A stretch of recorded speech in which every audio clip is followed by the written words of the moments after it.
Good afternoon. Welcome to another edition of the Madison View. My name is Ralph Scott. I'm just going to call it as I see it. And like I said in my last video, I consider the Republican Party a cult. And I'll back this up with my thoughts, of course, on the subject. Okay, now, well, everyone knows that Dominion system is suing Fox Network. Okay, now, from everything I'm reading and everything, Rupert Murdoch, the upper echelon, the executives in Fox News knew that the election was legitimate. There was no ifs, ands, or buts about it. That there was no one rigging the election in any way. But yet they told their reporters, their TV personalities, to say that the election was rigged because they were playing into the extremism of the Republican Party to get ratings. And what they've done is they actually created a self-fulfilling prophecy to where it started the January the 6th riots. Now, whether or not that was their intention or not, which is what I personally think it is, but I mean, I can't say that for sure. So it's just my personal feeling. It basically created a cult. And what they're doing is the extremists of the Republican Party, okay, have this religious point of view, okay, which is where I tell you the Republican Party is teetering on the edge of religious tyranny, is that they are better than everyone else, no different than many religions many religions centuries ago. Roman Catholic, one of them, who'd done the Inquisition because they thought the priests and them only knew how God should be, and everyone else, if they didn't do this, they should be killed. I'm not sure the exact things, but basically it was religious extremism. And that's exactly the way the Republican Party is right now. It's bowing to religious extremism. And in doing so, the Republican Party itself has become a cult. It's become a cult leader of all these different sects of religious extremism in the Republican Party. So the Republican Party is a cult. It is no longer a party that truly represents the interest of the people. It is just expounding upon the cult idea that they are perfect. They're better Christians than everyone else. They have the perfect solution to every problem that there is out there, because that's the way a cult believes. just like the Christian nationalist belief is that only Christian nationalist deserves to be American. That is a cult. No ifs, ands, or buts about it. Which brings me to Marjorie Taylor Greene, because she is a Christian nationalist. She brings up this idea of a national divorce, which is completely absurd, but filters right into the extremism of the Republican Party. They call it conservatism. I do not call it conservatism. It is a cult. And you take that word conservatism and wipe it off of that part of the Republican Party, because it does not exist. The Republican Party has become a cult. There is no longer a conservative sect to the Republican Party. It's a cult. Just that simple. A religious cult of extremism. Okay. The whole entire idea of a national divorce. Okay. What this does is it plays into these people who think that they're the perfect patriots. They think they're the perfect people. Only their belief in God is justified, and only they are patriots who's going to take care of this country forever.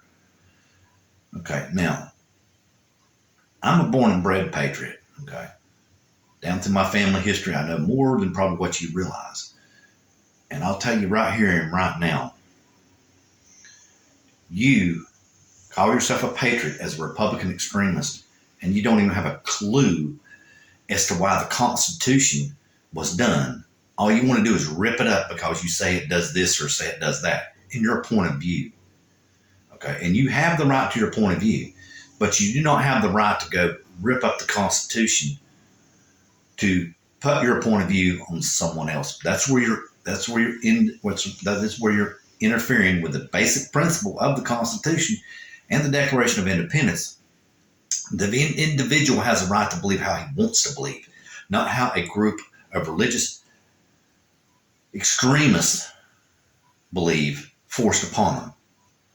Which is what you're trying to do. You're trying to force your beliefs and make the laws of the land carry your religious extremism in them. And you've succeeded with the ban of the abortion. And you're trying your best to ban books, which is absolutely disgusting in my opinion. When you turn your back on knowledge, you turn your back on God, because knowledge, the use of your mind, the greatest gift God gave man is your mind. It isn't the hate that you have in your heart, which is what you survive off of. Extremism had killed so many people in this country. We just have to go back. It took over 200 years to get rid of the religious extremism that's trying its best to seep its way back up to the surface of this country. And it's trying. It's really fighting hard, but we've got to call it out, just like it is. It's religious extremism. It is hate. It is not religion. It is religious extremism. It is hate. They're picking up the cross and they're picking up the Bible, and it's the devil slapping and stomping. It's no one else. It is religious extremism. Okay, now let's get back to the whole entire divorce scenario. We'll just give a couple of things. One article talked about with Marjorie Taylor Greene. Well, like I said, she's the poster child of what's wrong with the Republican Party, Republican cult of the Republican Party. Where she proposes the idea of a national divorce between party lines, which is unrealistic, because that's no different than Articles of Confederation, which as a patriot, you say you're a patriot, you would understand why we have the Constitution that you are so vigorously and vehemently trying to tear up. You do not understand. You're not a patriot.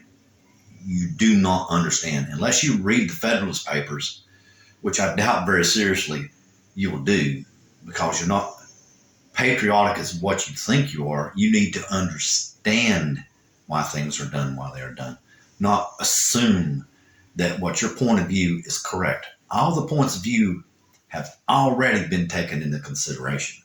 You just need to read the Federalist Papers and you will understand that. My forefather, of course, was at the very heart of all these things that went on. And I'll tell you right here and now, the Constitution pulled together a country that was flaming out, just like it is trying to do right now. But it's not dead. People are holding on to it because they understand that without the government as we have it, the odds of us existing in a world as it is right now would diminish greatly. Due to this free trade agreement that our politicians gave us many, many moons ago, you have created great adversaries with it. Just militaries around the world that have weapons pointed at us that would have never had that many weapons pointed at us had it not been a free trade agreement. They would never have the money to do it. You funded your own enemies. Or our politicians funded their own enemies, which is, in my opinion, was just crazy to begin with. But I mean, had I been up there, I would never gave China free trade status without changing the government. But that's beside the point. And just like I said, touching on the Articles of Confederation and the national divorce, just like the one person said in one article I read, to say, okay, you got a blue state here, which is California. You got a blue state over here, which is Massachusetts, I think he said. I can't remember the exact state. Okay. And then in between, you got red states. Well, the red states could block that commerce coming across the country. And that's the reason why we have the Constitution. It's because even though we went to war together and declared independence, we were having basically border wars with our commerce. I mean, because they did not want you to transport goods through their, and use their roads unless you paid taxes on the stuff going through there and using the roads. And these people will say, well, why should I do that? It's not my state. So you see, it created friction over just basic commerce. From going point A to point B, let alone selling the stuff inside the state. If the person wanted to import stuff, from another state, the state can go, well, you're going to have to give me this kind of tax because I'm not giving you my goods. you know. So they had to pay that tax, and it may have been exorbitant, and it was just unrealistic. It was just basically an adversarial relationship with commerce, and it was destroying our country. And you people don't even see that, and that's what the whole entire first part of the Federalist Papers about, was the adversarial role of commerce, less alone the taxes that like I mentioned, trying to travel through your country, through your state from another state. They didn't like it too well. They didn't feel like they were paying enough taxes to maintain their road. You were paying the taxes in your state. And that's where bringing the whole together made sense, because it eliminated basically territorial and kind of, really, in my opinion, kind of a natural conflict that's going to occur between two independent countries. They're going to expect you to, do something because, it's their territory. And so that's what the Constitution corrected. The Constitution brought us back together like we were in the Revolutionary War to defeat Britain, and establishes as a united country, and as like Lincoln said, united we stand, divided we fall. It's the truth. We would never survive in this world, never survive in the world as it is right now, if we were not under the Constitution of the United States. It just wouldn't work. We would fall to our enemies. We couldn't defend ourselves. We would never have the national defense capable of doing it. And not only that, the way the system is set up right now, people have so much invested in their time, where they go to work every day, and come home to their home that they bought with money that's called the US dollar. You banish national divorce, what's going to happen to everybody's home? The money in your pocket is going to be worthless.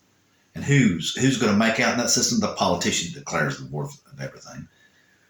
Basically, it's just coming down to that. The Republican Party is just trying to take over everything. They want to become the dictator of the world, is basically what it comes down to. Well, the United States for sure, but that's what it comes down to in those sects. They feel like that they just know better than everybody else.